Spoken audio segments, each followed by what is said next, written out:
Hello. Hey, how are you? Hey. I'm good, Alan. How are you? Really good, thanks. Good, good. Well, thanks for joining me today. I guess it's evening for you. 11:30. Yeah, wow. Good for you. What Probably time's one it of where those. you are? Right now it's 9:30. I'm on the other side. But yeah, just want to thank you in advance for joining me with our new show. Look forward to speaking with you. So just a little bit of a recap, run about 30 minutes and a lot about, just getting the understanding from your own business, where you were, where you're going, where you are right now, and everything in between. So whenever you're ready, do you have any questions before we start or? No, format is just you asking questions in a conversation. Is that right? Yeah, just a flowy conversation style interview. Nice and easy. Nice and easy, exactly. And you're a specialist at this. It's all about you, so it makes it easy. So No problem. Well, perfect. whenever you're ready. Okay, yep. Okay, one moment.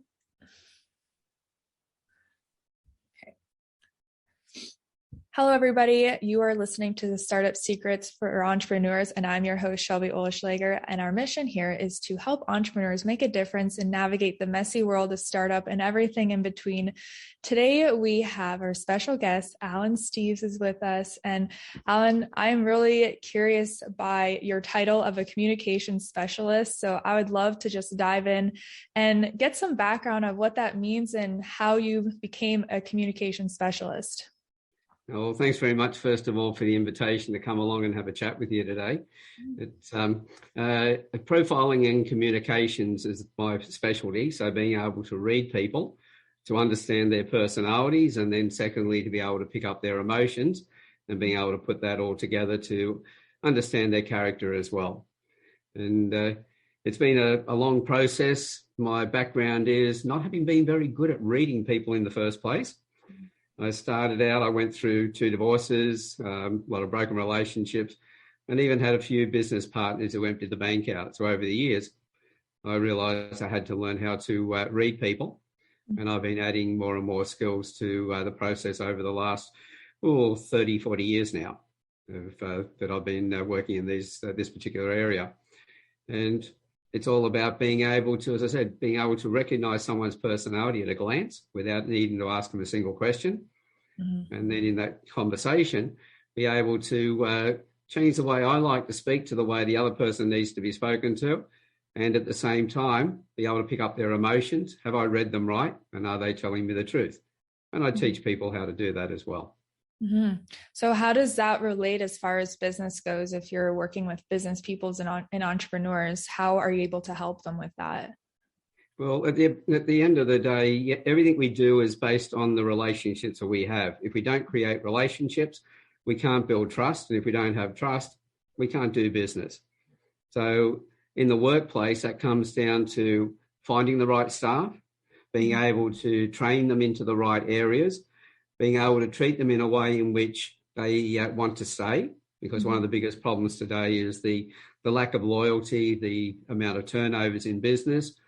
And the thing they're talking about mostly at the moment is the great resignation, with people leaving their jobs and going on to different careers. And so being able to read people to be able to get the right ones in, but then in the sales area, being able to read the buying motives of the prospects, the clients, and knowing how to talk to them in the way that you can connect with them much faster. So it's all about improving negotiations, increasing sales in the workplace as well. Mm-hmm. Yeah, it makes sense why it would be so important for just people in their business, plus probably in their day-to-day lives of their own mental health and understanding themselves. So what has that process been like with helping people if they're in their business and also translating it into their other aspects of their life? Yeah, well, in the case of in business, I've found, especially working with men in particular, most of them were telling me when I asked them, well, if you had one word to describe how you feel about your situation, the answer I was getting most of the time was, I'm confused. And I said, well, confused about what? And they said, well, in the At home, we thought our job was to go out, bring the resources in to look after the family. This, in particular, builders, baby boomers, and also Gen X. That's virtually the way that we're all brought up. We'd go out, we'd bring the resources back, but then we were being told that we were physically and emotionally absent from our homes, from our families. So that was causing some frustration, like how can you be in two places at once? At the same time, in the workplace with gender equality and all the political correctness, men were saying, well, look, the way we used to talk, we can't talk that way anymore. We've got to be extremely careful. And because we're trying to be extremely careful, we're still making mistakes here and there, and we're being judged the wrong way. And that was causing frustration that in a lot of cases was turning into anger, which led to bullying in the workplace and even domestic violence. So I realised that men needed a safe place where they could come and tell their stories. And that's where I created the group called the Campfire Project. And in there, my job is to hold a safe space for those men. So being able to read them, understand their personalities, be able to pick up their emotions is really helpful in helping them to tell their stories and have somebody listen to them and let out what's been holding them back for so long. That then allows them then to look at things differently, brought them into panel discussions where once they got used to talking, they talked with other men and they shared ideas. Same as if we were sitting around the campfire out in the bush. The conversations are a lot more mellow. They're a lot more respectful than they are in our everyday life. And it brought the men closer together. They're also closer to their own emotions and understanding themselves, which made them more better men. And I like to think of they were trying to become a man and not the man. Because people are trying to be the man in competition, doing the wrong thing, always trying to be the one out in front. But the men who wanted to be a man, well, they're trying to be the best version of themselves, and what they want around them is others doing exactly the same thing. And so this is where the profiling really stepped in. So in my business life, I teach people how to read people. And in this, which was pretty much my spiritual journey, I'm working with men on that level around their emotions, which then they take that back into the home and they take it back into the workplace as well and have a massive impact there. Wow. Yeah. That's pretty incredible work that you're doing, and being able to make such an impact in these people's lives and giving them that space, that safe space to really hold that. And I really appreciate that, because I think we all more now than ever need that sense of community and that place that we can come together and know that we're not alone. Are these being held online, or are you actually doing real life events? Well, they had been online because when I started, I was interviewing men all over the world. And it's hard to sit around and have a campfire when they're on the other side of the world. But the number in the group has grown quite dramatically. There's about 2,300 people in there at the moment. By the way, it was never just a men's group. I'd had some really selected women that I brought in to start with on the first day, and I wanted them to be able to hear how the men could speak when they felt safe to do so. Once we started the panel discussions, that's when I got messages from the women saying, we love these guys. We've never heard men talk so deeply about their emotions and joining conversations, and it's so open. Is there any way we can get involved? And I went, yeah, put your hands up. I've been waiting for it. So we brought the women into the one-on-ones and then into the panel discussions. And we went from talking about things like drugs, alcohol, masculinity, femininity, and all those sort of things, and covered into the menstruation, menopause, does size matter in the bedroom, no subjects off the table. And we've never have an instance of anyone being disrespectful in those conversations. And there's been around about 500 hours of one-on-ones and panel discussions. And a lot of those have been with men and women together. And that's why I created the hashtag We Together and the Campfire Project as a one initiative, so that we can stand shoulder to shoulder looking at the problems instead of pointing fingers at each other as the problem. Mm-hmm. Yeah. And that's so powerful. I love that the women are like, wow, we've never seen this side of these people before, because just putting on that persona, right? They're putting on that mask potentially and trying to show up as that person that they think society or that everyone needs them to be. So that is really cool. See, the thing is that there's 4 things that affect us. I've heard there's a gentleman by the name of Chase Hughes. He's was an FBI agent, profiler. He used the terms, I've pretty much been living with these terms most of my life anyway, that everybody is suffering or has suffered. Everybody wears a mask. Everybody pretends they're not wearing a mask. And that's where my profiling really comes in, to see through that. But we're all the combination of all of our rewards and trials as a child. So everybody is carrying issues of some form or another.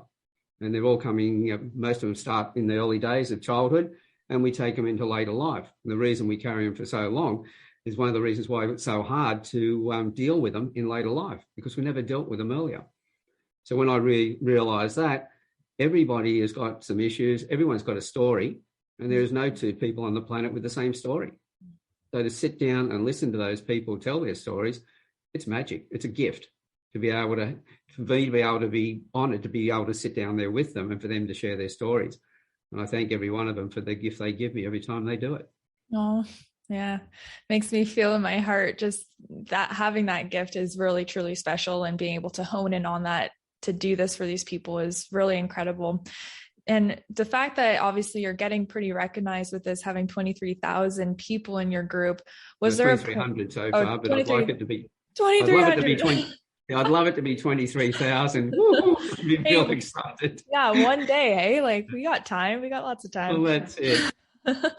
Okay, so either way, that's still a good amount of people that are recognizing this need and knowing that this is important and it's making positive changes. You've been at it for a while. Did you notice at the beginning it was kind of difficult to bring this awareness, to bring the importance of it to business people? Well, first thing I did was, when I'm able to read somebody and recognize their emotions and everything else very quickly, I was able to pick the right people. So when I was, as far as finding that all the men were feeling that way, that was actually in working with them in business. So teaching the skills that I had, that was based on helping them to increase their sales, or it might have been to get their teams working more effectively. So they were focused on the business side, but I was able to pick up all the other stuff that was going on. And then I was able to select the ones that I realized that were ready to make a change. And then talking to them and nurturing them through, they started standing up and telling their stories. And some of the original stories I was being told from men all over the world were quite horrific backgrounds of what they've been through. And to have them sit there and then tell their story and open up. And I've got a very simple way of interviewing people. I introduce them, I ask them the first question, and then I sit there. And as long as they're talking, then I know that their unconscious mind is talking to their conscious mind, and I don't need to see the conversation. Their unconscious mind does. And that in itself is therapy for that person. So I don't have to judge, I don't have to counsel, I don't have to give advice. The person finds their solutions in having that conversation. Mm-hmm. Right. Yeah, that's so cool. And yeah, just like you said, making that space for them. And then I've noticed that before as well, where you can see the conversation in their head and they know the answers. As far as this type of work goes, obviously as an entrepreneur, there's so much stuff that we don't know when we get started with a new business or a new endeavor. But as far as ourselves and what we know inside, like we really do have the answers. And it's just kind of letting someone else give us the space to learn about it. Right. And that's And see, in a business, if you think about it, a business leader's job is to make themselves redundant by raising other people up to do the work that they've been doing, not only as well as they've done it, but hopefully better than they've done it, because that way it allows that the executive to go up through the ranks, or the business owner to step out and work on their business instead of working in it. So doing that, being able to draw that out of people to know that they've got the answers. If somebody has a problem and comes to me, I go, right, well, when you come to me with the problem, fine, but also come to me with this, what you think is a solution. Don't just come with a problem. And through the conversation we have, they then find the solutions themselves. And I know that person now is stepping up closer and closer to be able to take over the role that I've been doing, so I can then go and do something else. And I know that, well, if it's a business owner, this is absolutely necessary, because to step out and work on your business, you have to have people in the business who are dedicated to doing the right thing, who have actually assumed responsibility and authority for the work that they're doing. That's by building the relationship with them, developing them, helping them to get into critical decision making and everything else, and knowing you can trust them, then you can step away from your business. If you can't trust them, you can't step away, and your business won't grow. So to get the best out of your organization, you have to make yourself redundant in the role that you're in. And when business owners understand that, their organization will grow much faster. Mm-hmm. Yeah, that's actually so interesting. I never thought of just being like talent, like almost testing your employees, be like, well, what would you do? Like, what's your solution? So then eventually they're going to be that solution-based process in their own work. Then you can step away. It makes so much sense. Was that kind of your process with starting your business with this? Yeah, it was always that way, because at the moment, I work with a lot of affiliates with cross promotions and collaborators and people who advocate for me. And so they're not being paid by me as employees, but they've got a vested interest in what I'm doing because they get a return out of that. Mm-hmm. And so developing them to be able to come up and take those roles on has allowed me to then expand on what I was doing.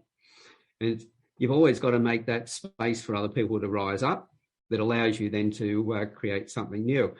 And I've done that in every area, even when I worked with telecom back in the 70s and the 80s. That was before it became Telstra.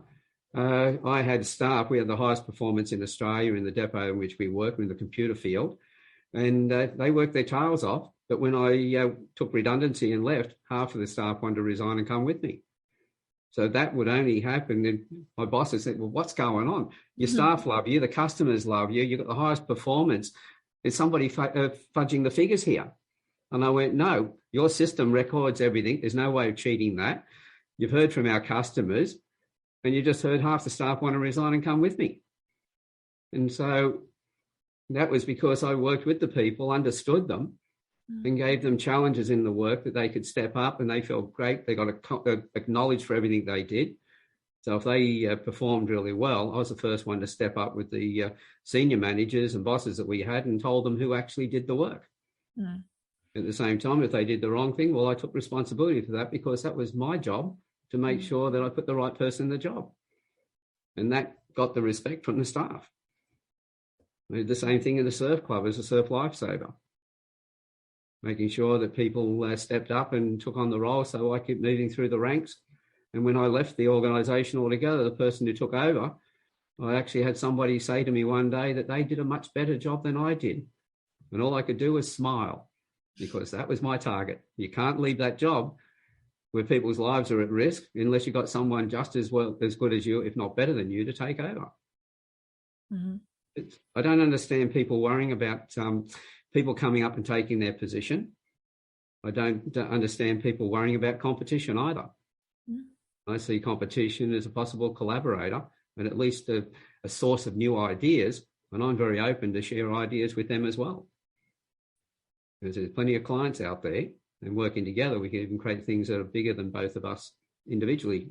Mm-hmm. Yeah. Just the collaboration aspect. And like you said earlier about everyone kind of looking towards the same target together instead of pointing fingers. And it makes so much sense why that'd be way more powerful. Just talking about the affiliate, how has that program helped you guys, and what started building this affiliate program for your business? Well, one of the things I found that everybody, once they started sampling what it is I do, they would get excited by it. Mm-hmm. And one of the things I did to get it rolling, I had a free course that I put up online. People would try the free course and then go, oh, geez, I'd like to share this with other people. I went, great, we'll share it with other people. Before you do, I'll give you an affiliate link. And so, yes, when people do the free course using your link, you won't make any money because it's given away free of charge. But if they purchase another course and the courses are advertised in the free course, then my affiliates will get 50% of whatever that course sold for, because they're all online. They're already sitting there waiting to go.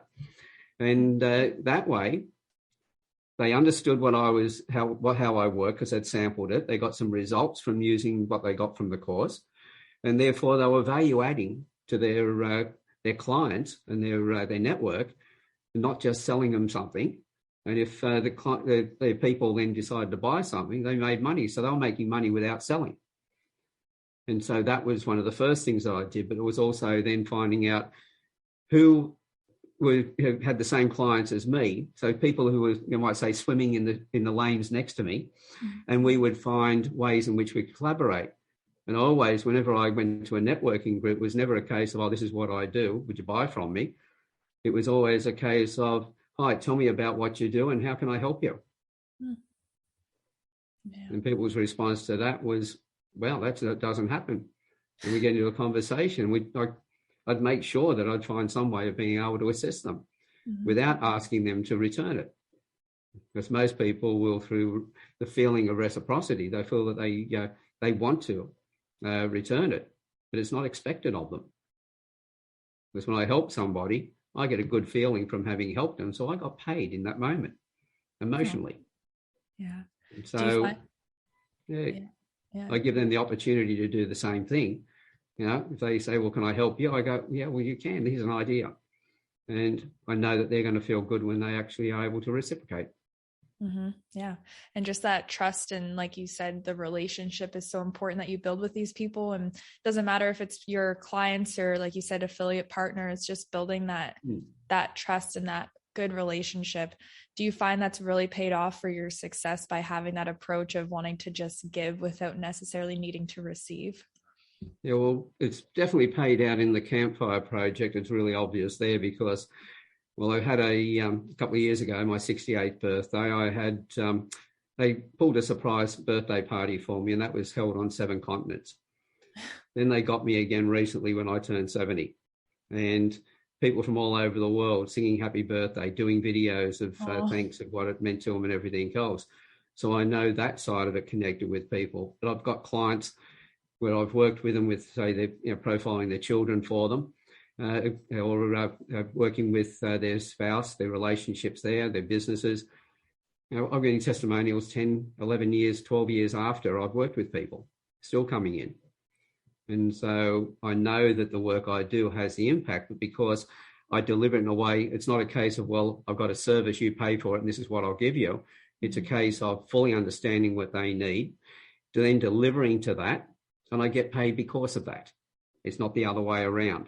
And so the person always saves time, they save money, they make money in the process. Their emotions and reasons why they're doing what they're doing is met.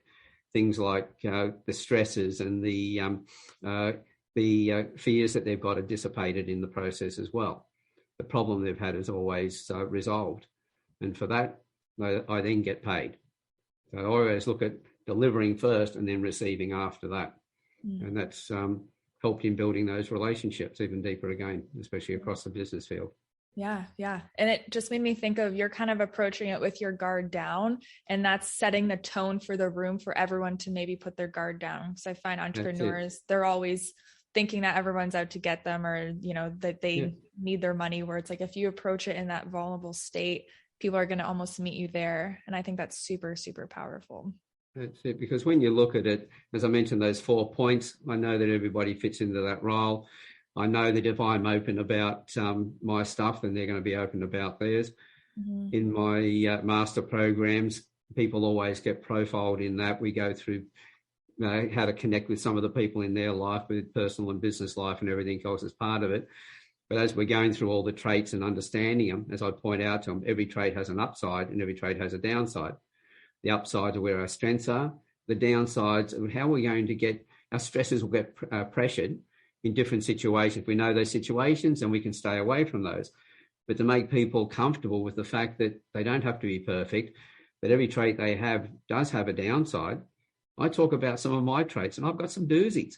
And I'm very happy to tell them about the downsides. And they usually think you're laughing about. I go, yes, well, if I understand my traits first of all, and I can laugh about them, I'm in control of them. I take dominion over them. They don't take control of me. And so straight away, I then can set my environment up so I don't get those buttons pushed.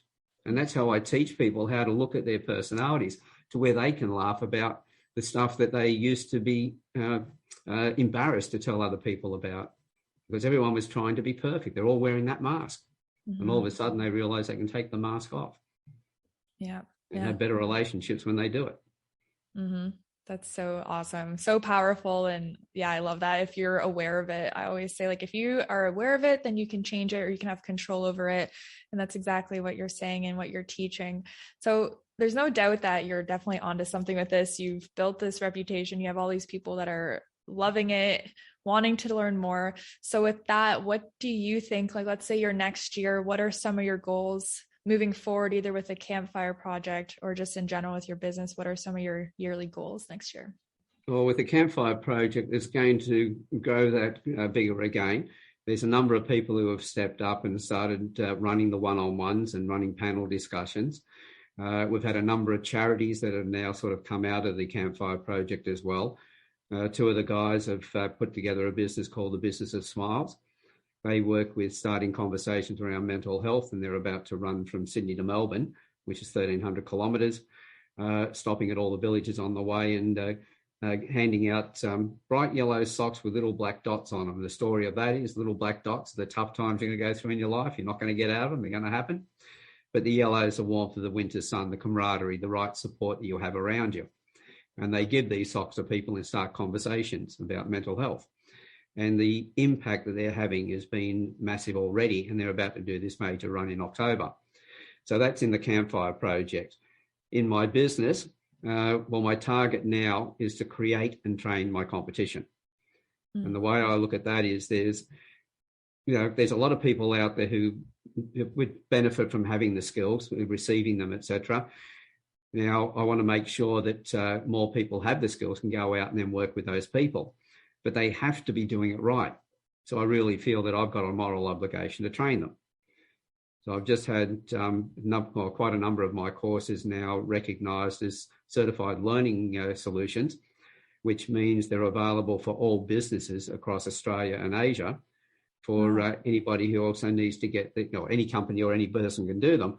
But those professions that also need to get their professional development points, CPD points as they call them, continuing professional development, they can get those while they're doing my courses.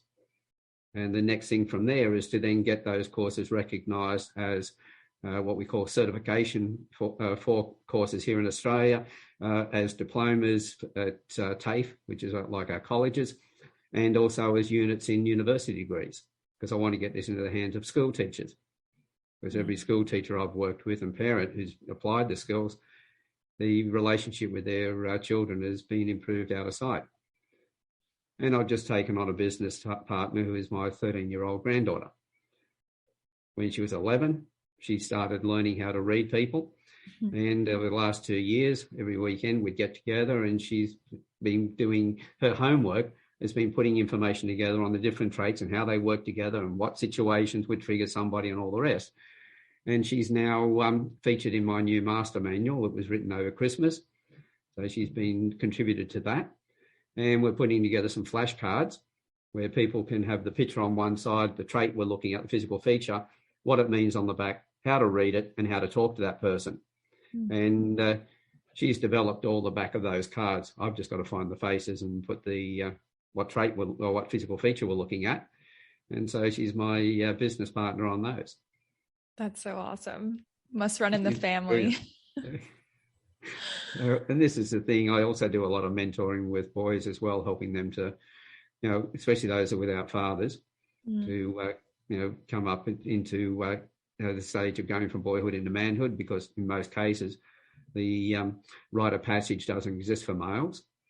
And so the Campfire project and the work I do in the business side is all stemming towards that as well. The more we can help our youth, the better our society becomes as well. Yeah, I like that. And just what you said about feeling like you have that moral obligation, it eliminates that idea of, like you said, even your competitions, you want to train them because they're not necessarily even competition, like just that idea of there's room for everybody, right? So if you're going to help them, then you're helping everybody else, and it's just going to help lift everyone. So I'm a firm believer in that. I really love that message. I was just thinking, so with growing all this, like, it sounds so incredible. I'm just curious a little bit if anyone's listening, and even for myself, if they're thinking of starting something like this and having their own community and growing and wanting to they have that moral obligation they feel, but they don't know where to start. Has there been any sort of struggles that you faced or that you're going to face to try and grow this to your visions that you said you just have? Yeah, well, with getting the skills into schools, for instance, I've been talking to the education departments here in Australia since around about 2012. And each time I've been told that, I need to have a degree, I need to test it and prove it overseas and all those sort of things. And so I decided, right, I wouldn't let that stop me. So I then looked at putting a course together for school teachers and having that approved by the governing bodies here in Australia that set the standards for school teachers. They then, we just about had it up online, and then they decided to change the rules on how everything was put together. So I pulled back from that. I thought, right, dealing with bureaucracy is a headache. So then I realised that, well, if I provided that course to parents and get the parents using it, then that will flow on to the school teachers. At the same time, these flashcards, my granddaughter, I've asked her, well, which ones would be out of the 110 cards that we're putting together? What size, say, for a deck of cards of about 50?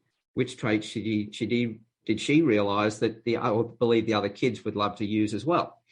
And so we've come up with those. So now we'll promote those as a fundraiser for schools, or we'll sell them to the kids.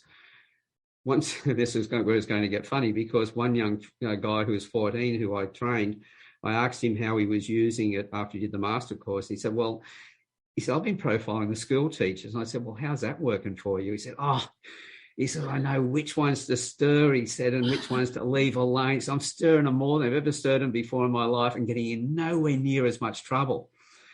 This was a few years ago before I trained my granddaughter, and I thought, probably a marketing tool I can't use, but now I can. Once these cards are in their hands, I'll go back to the school teachers and say, hey, the kids are now using this. This is what one kid's already told me before this about profiling teachers. You're going to be behind the eight ball unless you get in and start learning the skills yourselves. So I'll create a problem for them and then show them how to alleviate the problem. That's genius. There's always a solution. To any problem that comes up, there's always another side to it, another way in which you can take it. And by having good people around me, I'm always asking them for, here's an idea. What would you do? And they're always people who are wanting to give ideas.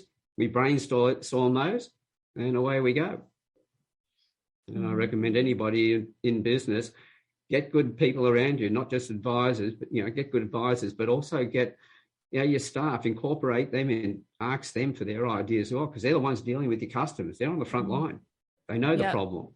Yeah, exactly. And like you said, like even way earlier in our conversation about getting them to start thinking about the solution so you can step away from that.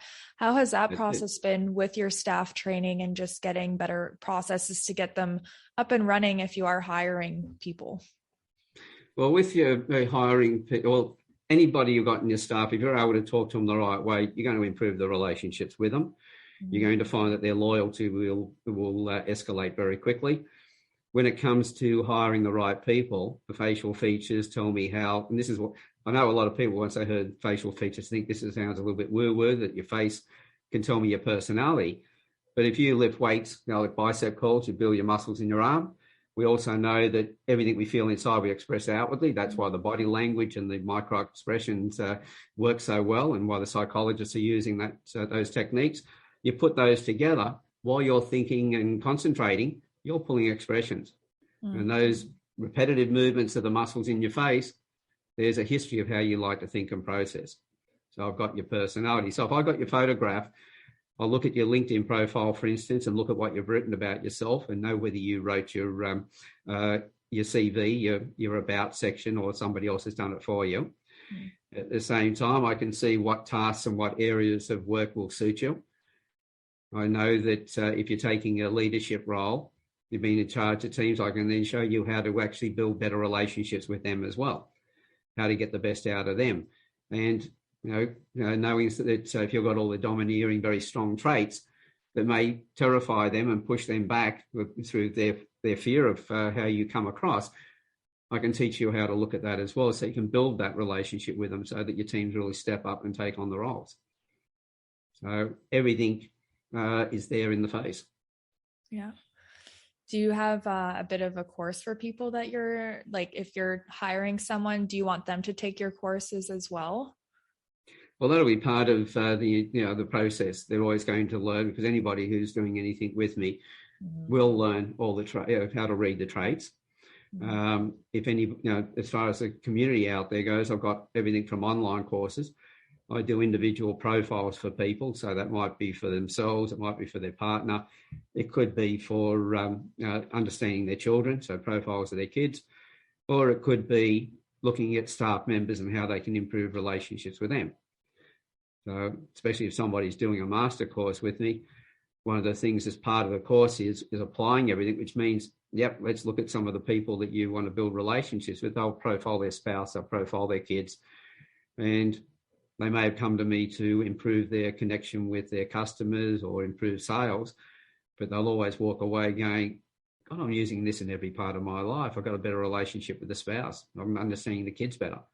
I'm getting better behaviour and better performance from the kids at school.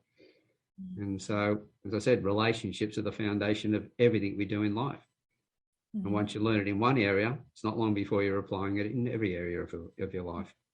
Yeah, exactly. And it's so interesting how the relationships with businesses or relationships with your partner are kind of the same. And ultimately, it sounds like, it really does just start with ourselves, and we have to take that responsibility and show up and do our own inner work to do that. So with that being said, with this type of work, you kind of touched on it already, but if someone is listening, like what ideally would your ideal client look like? So if anyone's listening and they kind of fit the profile, and also how can they find you?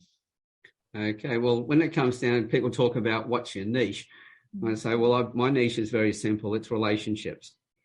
And people go, well, in what industries? And I go, well, instead of a vertical niche, mine's horizontal. I sit underneath every other business. The foundations of everything are the relationships. So my business is the foundations. So I don't really have competition as I see it. I see everybody as a possible collaboration. So with that, I work with corporates, and that definitely gives me the more money because you're dealing with larger groups. The area I'm also passionate about is working with parents and school teachers, because helping our kids. There's a lot of kids being misdiagnosed at school, and that's affecting their life as they grow up.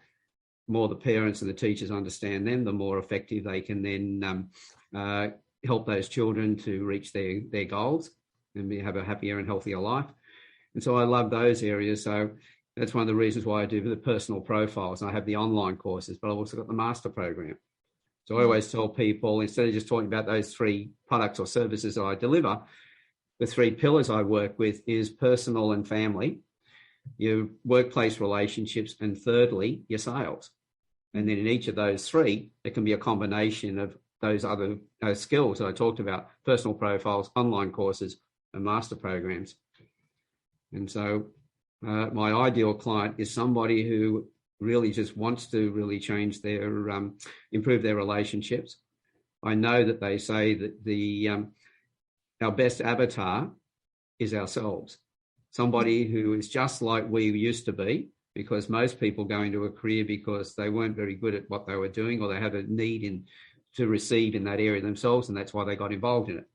A lot of counsellors, their lives were screwed up before they got into counselling.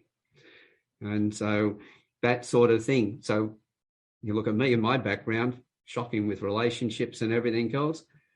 So the perfect person for me, a client, would be someone like me.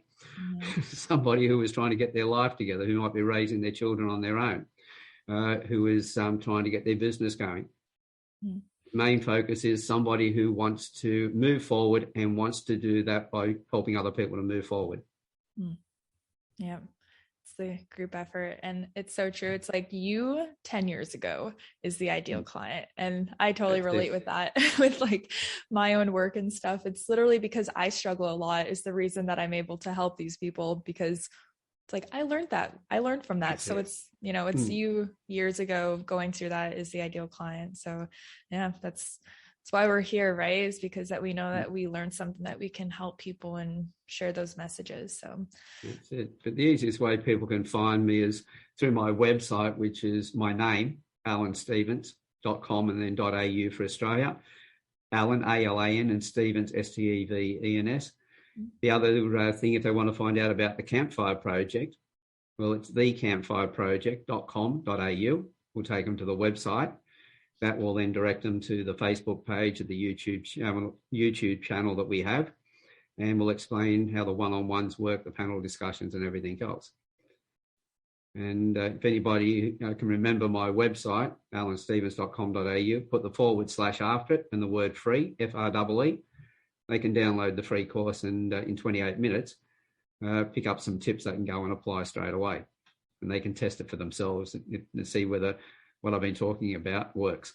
Mm-hmm. The proof is always in the eating of the pudding. Absolutely. I think I'm going to have to find that link.